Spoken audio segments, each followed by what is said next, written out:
கோவில் உண்டியல்களை குறிவைத்து தொடர் திருட்டில் ஈடுபடும் கும்பல். இருசக்கர வாகனங்களில் வந்த 4 பேர் பணத்தை கொள்ளையடித்து செல்லும் சிசிடிவி காட்சிகள் தற்பொழுது வெளியாகி அதிர்ச்சி ஏற்படுத்தியுள்ளது. கோவை வீரக்குளம் அருகே பொங்காளியூர் பகுதியில் உள்ள அருள்மிகு ஸ்ரீதாண்டு மாரியம்மன் கோவில் உள்ளது.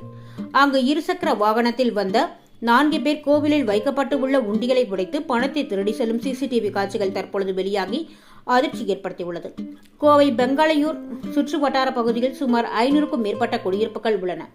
இந்த குடியிருப்பு பொதுமக்கள் சார்பாக கோவை வீரகேரளம் வழியாக தொண்டாமுத்தூர் செல்லும் சாலையில் அமைந்துள்ள இந்த கோவிலில் சுற்றிலும் சுற்றுச்சுவர் இன்று திறந்த வெளியில் உண்டியல் வைத்துள்ளனர்.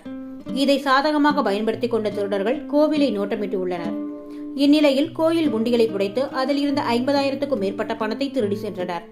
கோவில் பூசாரி மற்றும் பொதுமக்கள் கோயில் உண்டியலில் திறக்கப்பட்டு இருப்பதைக் கண்டு அதிர்ச்சி அடைந்தனர். இதுகுறித்து வடவள்ளி காவல் நிலையத்திற்கு புகார் தெரிவித்தனர். புகாரின் பெயர் சம்பவ இடத்திற்கு வந்த போலீசார் கோவில் சார்பாக வைக்கப்பட்டு இருந்த சிசிடிவி கேமரா காட்சிகளை ஆய்வு செய்தனர். அதில் 24/9/2024 அன்று நேற்று முன்தினம் இரவு 1:40 மணியளவில் 2 இருசக்கர வாகனத்தில் வந்த 4 பேர் உண்டியலை உடைத்து கொள்ளையடித்து செல்வது பதிவாகியிருந்தது. மேலும் இதேபோன்று PN புதூர் பகுதியில் உள்ள RG வீதியில் சக்தி விநாயகர் கோவில் உண்டியல், அதற்கு முன்தினம் கல் வீரம்பாளையம் பட்டத்தரசி அம்மன் கோவில் உண்டியல், விநாயகர் கோவில், ஐயப்பன் கோவில் உண்டியல்கள் உடைக்கப்பட்டது.